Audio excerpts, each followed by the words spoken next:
Welcome to Treasure Island, the classic novel by Robert Louis Stevenson. Chapter 22. Israel Hands. The wind, serving us to a desire, now hauled into the west. We could run so much the easier from the northeast corner of the island to the mouth of the North Inlet. Only, as we had no power to anchor and dared not beach her till the tide had flowed a good deal farther, time hung on our hands. The coxswain told me how to lay the ship to. After a good many trials, I succeeded, and we both sat in silence over another meal.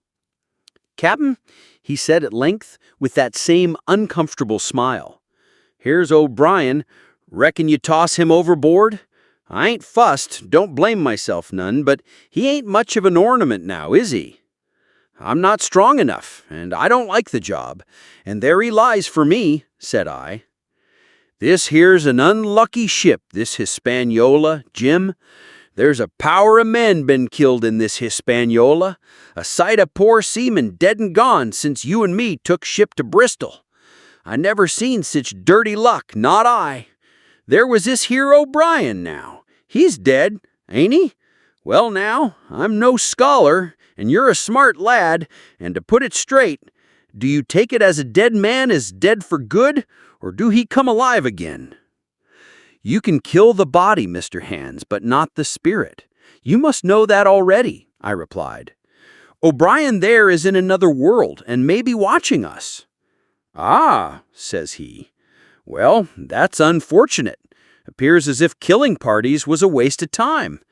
Howsomever, spirits don't reckon for much by what I've seen. I'll chance it with the spirits, Jim.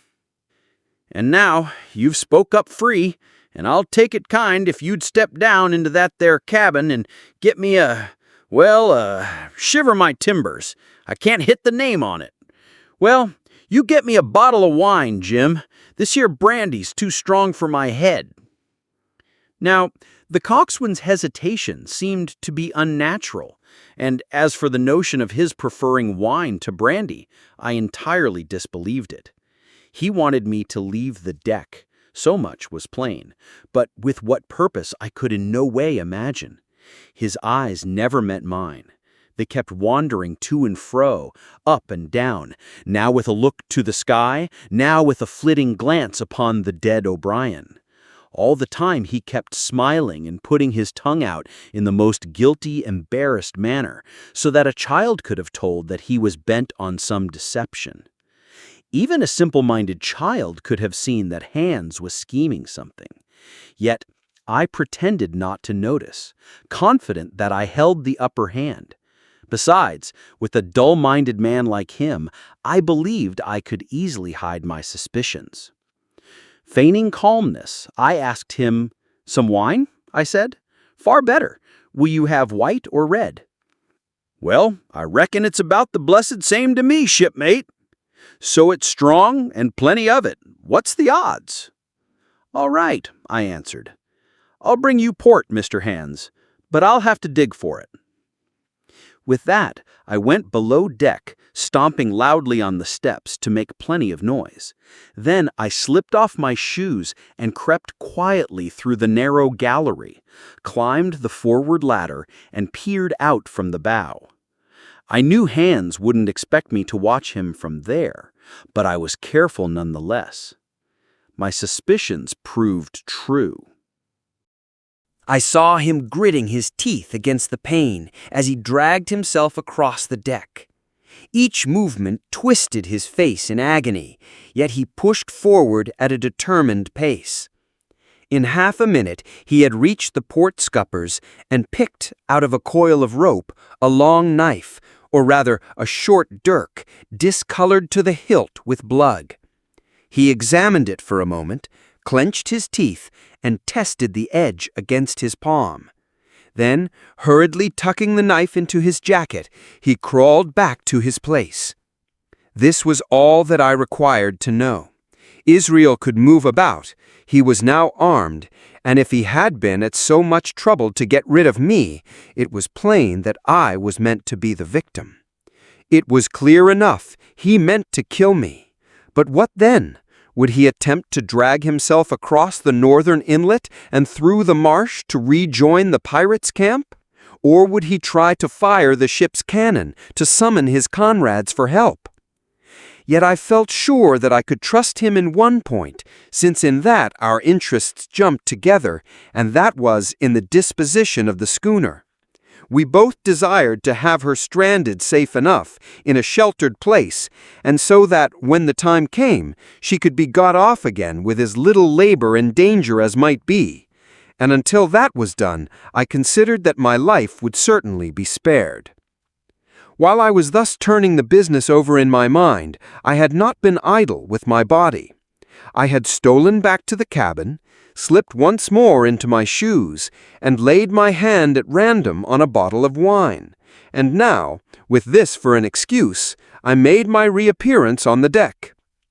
Hans lay as I had left him, all fallen together in a bundle, and with his eyelids lowered as though he were too weak to bear the light.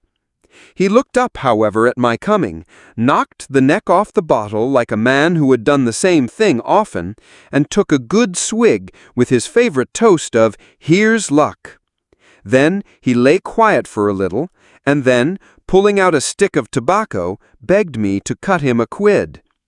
"Cut me a junk of that," he says, "for I ain't no knife, and hardly strength enough, so be as I had. Oh, Jim, I reckon I've missed stays.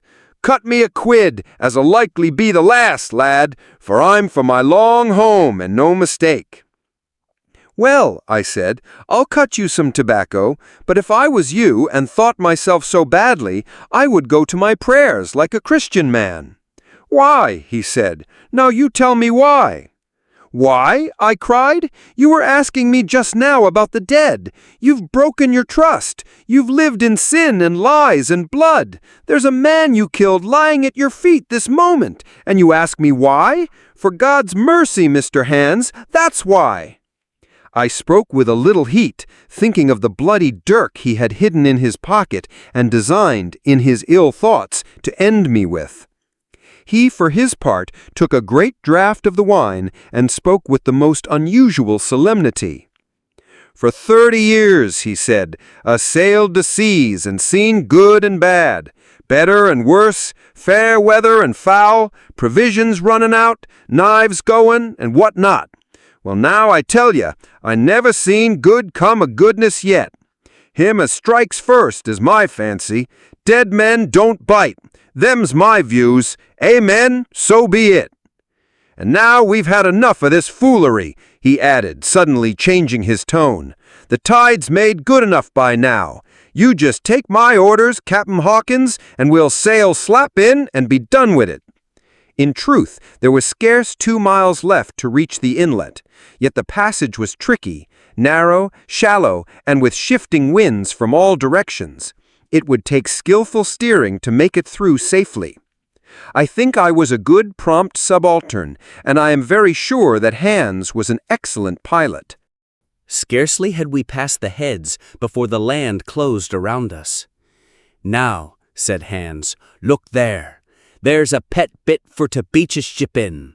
Fine flat sand, never a cat's paw, trees all round of it, and flowers a-blowin' like a garden on that old ship." "And once beached," I inquired, "how shall we get her off again?"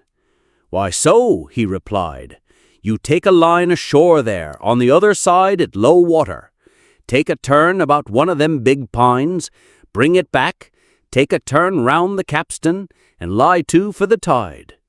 Come high water, all hands take a pull upon the line, and off she comes as sweet as nature. And now, boy, you stand by. We're near the bit now, and she's too much way on her.